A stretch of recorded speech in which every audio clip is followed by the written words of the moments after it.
अयोध्या में इश्तिहार अंगेज नारों की गूंज। रंग लगाओ डाबर का, दाग मिटा दो बाबर का। अयोध्या में आज दिन भर तनाव रहा। सुप्रीम कोर्ट पर तनकीद के बाद बगैर किसी तजवीज़ के धर्म सभा खत्म। राम मंदिर तामीर के मुतालबे को लेकर अयोध्या में बीएसपी की धर्म सभा तयशुदा मुद्दत से कबल खत्म हो गई है।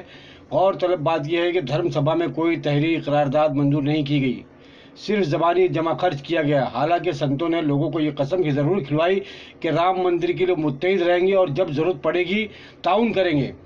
धर्म सभा के दौरान संतों ने सुप्रीम कोर्ट पर जमकर तनकीद करते हुए कहा कि राम मंदिर की समाअत को आखिर क्यों टाला गया। दरिया असना मोदी हुकूमत से मुतालबा किया गया कि राम मंदिर तामीर के लिए ऑर्डिनेंस लाया जाए। चंपत राय ने इश्तिहार अंगेज बयान देते हुए कहा कि अयोध्या में नमाज नहीं पढ़ने देंगे। कांग्रेस के सीनियर लीडर मल्लिकार्जुन ने कहा कि चुनाव की वजह से हर कोई अयोध्या की तरफ भाग रहा है। राम मंदिर के हवाले से हिंदू सियासत का दम भरने वाली सियासी जमातों में आपस में फूट नजर आ रही है। बीजेपी के रुकन असेंबली सुरेंद्र सिंह ने उद्धव ठाकरे पर निशाना लगाया है।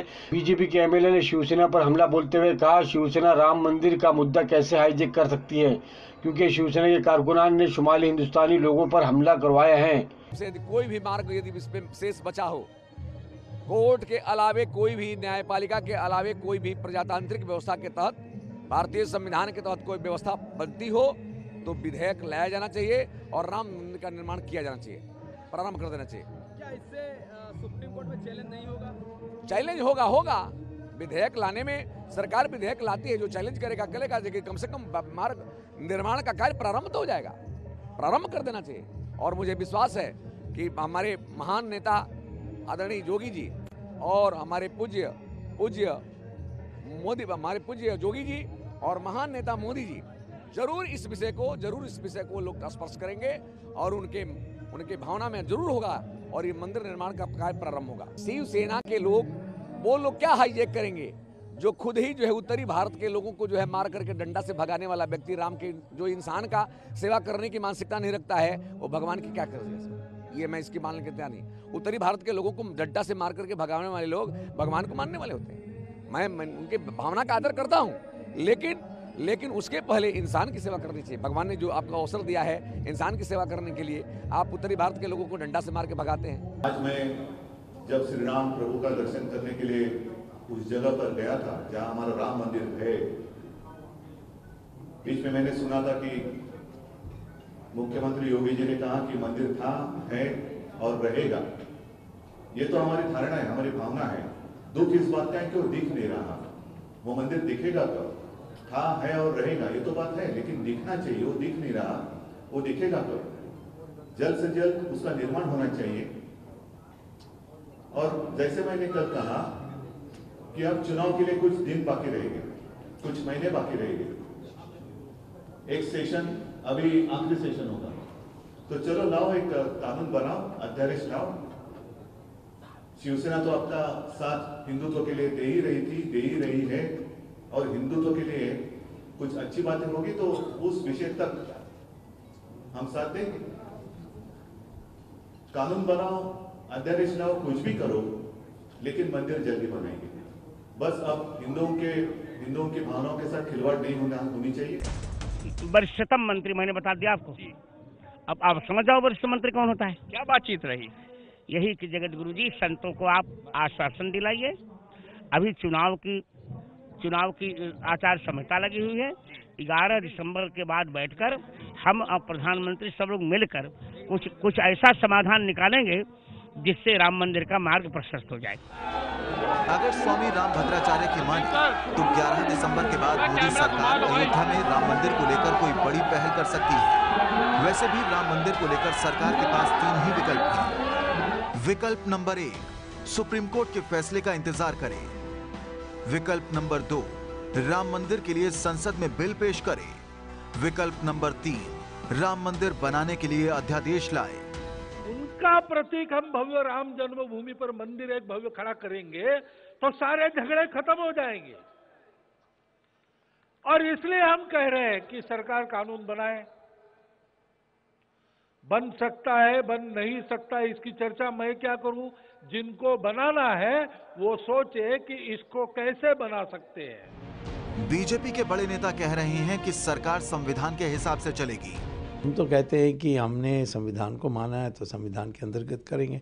संविधान में दोनों बातें हैं, हम कोर्ट के ज़रिए भी कर सकते हैं, हम पार्लियामेंट से कानून बना के भी कर सकते हैं। पार्लियामेंट और सुप्रीम कोर्ट दोनों एक ऊपर एक नीचे नहीं है, हम दोनों बराबर स्तंभ हैं। तो फिर 11 दिसंबर की तारीख क्यों सामने आ रही है? 11 दिसंबर के बाद ऐसा क्या होने जा रहा है जिसका आश्वासन मिलने के बाद अयोध्या में विश्व हिंदू परिषद की धर्म सभा महज 3 घंटे में ही निपट गई। वहां सिर्फ नारे लगते रहे, बैनर टंगे रह गए। अलग अलग संदेश भी नजर आ रहे हैं, जैसे कि यहाँ पर एक बैनर नजर आ रहा है, याचना नहीं अब रण होगा, इस तरीके से ये बैनर लिखा हुआ है और ये संदेश देने की कोशिश की जा रही है कि राम मंदिर के मुद्दे पर जिस तरीके से सालों से बात हो रही है, तो अब एक बार फिर से रण की तैयारी हो रही है। तो क्या अयोध्या में राम मंदिर को लेकर दिल्ली में कुछ बड़ी हलचल हो रही है? क्या वाकई सरकार संसद के जरिए कानून बनाने या अध्यादेश लाने की तैयारी में है? इसके कुछ संकेत कुछ दिन पहले भी मिले थे, जब बीजेपी ने अपने सभी सांसदों के लिए संसद के शीतकालीन सत्र के लिए व्हिप जारी किया था। बीजेपी ने अपने सांसदों को 11 दिसंबर से 9 जनवरी तक दिल्ली में ही रहने के निर्देश दिए हैं। व्हिप तभी जारी होता है जब संसद सत्र के दौरान कोई बड़ी हलचल होने वाली हो। आज प्रधानमंत्री नरेंद्र मोदी ने तो कांग्रेस पर आरोप लगा दिया कि अयोध्या विवाद को सुलझाने में वो रोड़ा अटका रही है। जब ये अयोध्या का केस चल रहा था, कांग्रेस के नेता, राज्यसभा के सदस्य सुप्रीम कोर्ट को कह रहे हैं कि 2019 तक केस मत चलाओ क्योंकि 2019 तक कहीं चुनाव है। तो उसमें रोड़े अटकाने के लिए जब कोर्ट में फेल हो जाते हैं, तो अब ये सुप्रीम कोर्ट के जो वकील कांग्रेस ने राज्यसभा में बिठाए हैं, वे सुप्रीम कोर्ट के न्यायमूर्तियों के खिलाफ इम्पीचमेंट ला करके उनको डराने धमकाने का नया खेल शुरू किया। प्रधानमंत्री कांग्रेस को लपेट रहे हैं, लेकिन उनकी सहयोगी शिवसेना ही चैलेंज कर रही है कि सबसे ताकतवर मोदी सरकार ही अगर राम मंदिर नहीं बना पाएगी तो कौन बना पाएगा। वैसे दिलचस्प है ये, क्योंकि प्रधानमंत्री पहली बार राम मंदिर पर बोले हैं। इन सब के बीच अयोध्या में विश्व हिंदू परिषद की धर्म सभा में बहुत भीड़ उमड़ी। धर्म सभा में पहुंचे संतों ने राम मंदिर के निर्माण को लेकर संकल्प लिया, मगर मोदी सरकार को लेकर काफी नाराजगी भी नजर आई। बल्कि मंच से स्वामी भद्राचार्य महाराज कहते नजर आए कि बीजेपी सरकार ने जल्द मंदिर निर्माण को लेकर आश्वासन दिया है, आप धैर्य बनाए रखें। जय श्री राम के नारे लगाते ये हैं विश्व हिंदू परिषद के कार्यकर्ता। आज अयोध्या में कुछ ऐसी ही तस्वीर थी। बड़े भक्तमाल की बगिया में लाखों लोग जुटे। राम मंदिर के निर्माण को लेकर के विश्व हिंदू परिषद का अयोध्या में जो कार्यक्रम का आयोजन किया गया, उसमें बड़ी संख्या में भीड़ उमड़ी है। हम आपको दिखा रहे हैं, ये वो जगह है, रैली स्थल है, जहां पर इस विशाल धर्म सभा का आयोजन विश्व हिंदू परिषद ने किया है, जहां पर सामने की ओर मंच सजा हुआ है, जिस पर से संबोधन किया जा रहा है साधु संत समाज के लोगों द्वारा, वीएचपी के नेताओं द्वारा। हजारों की संख्या में लोग यहाँ पर इकट्ठा है इस आंदोलन को आगे बढ़ाने के लिए, राम मंदिर निर्माण की मांग को आगे बढ़ाने के लिए। जितने भी यहाँ पे बैरिकेडिंग की गई, देखिए सामने सड़कों पे लोग जय श्री राम के नारे लगाते हुए आ रहे हैं। राम मंदिर के लिए हो रही धर्म सभा में एक नई तारीख निकल कर आई, 11 दिसंबर। मंच से बोलते हुए स्वामी भद्राचार्य ने कहा कि बीजेपी सरकार ने जल्द मंदिर को लेकर आश्वासन दिया है। वरिष्ठतम मंत्री मैंने बता दिया आपको। अब आप समझ जाओ वरिष्ठ मंत्री कौन होता है। क्या बातचीत रही? यही कि जगत गुरु जी, संतों को आप आश्वासन दिलाइए। अभी चुनाव की आचार संहिता लगी हुई है। 11 दिसंबर के बाद बैठकर हम और प्रधानमंत्री सब लोग मिलकर कुछ ऐसा समाधान निकालेंगे जिससे राम मंदिर का मार्ग प्रशस्त हो जाए।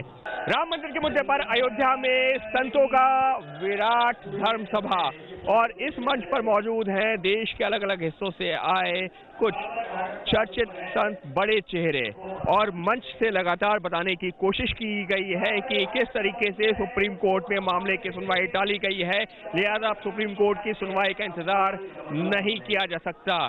इसमें मंच से ये भी बताने की कोशिश की गई है कि जब आतंकियों के लिए आधी रात में सुनवाई हो सकती है, तो फिर क्यों नहीं राम मंदिर के मुद्दे पर जल्द सुनवाई हो सकती। हालांकि मंच से किसी राजनीतिक दल का नाम नहीं लिया गया, लेकिन सीधे से निशाना कपिल सिब्बल के ऊपर भी साधा गया है। धर्म सभा में संतों ने राम मंदिर आंदोलन को आगे बढ़ाने के लिए लोगों से दबाव बढ़ाने की अपील की। संविधान के द्वारा बनाएंगे, मंदिर बनेगा और इसी 2019 तक तैयार होगा मंदिर। 2019 तक तैयार होगा। कहाँ से आप आए हैं और क्या उम्मीद है? हरिद्वार से आए हैं और राम मंदिर जल्दी से जल्दी बने, उसके लिए ये जन सैलाब आया। लगता है इससे कुछ फायदा होगा? बिल्कुल, ये बिल्कुल हम लोग ये एक योजना के तहत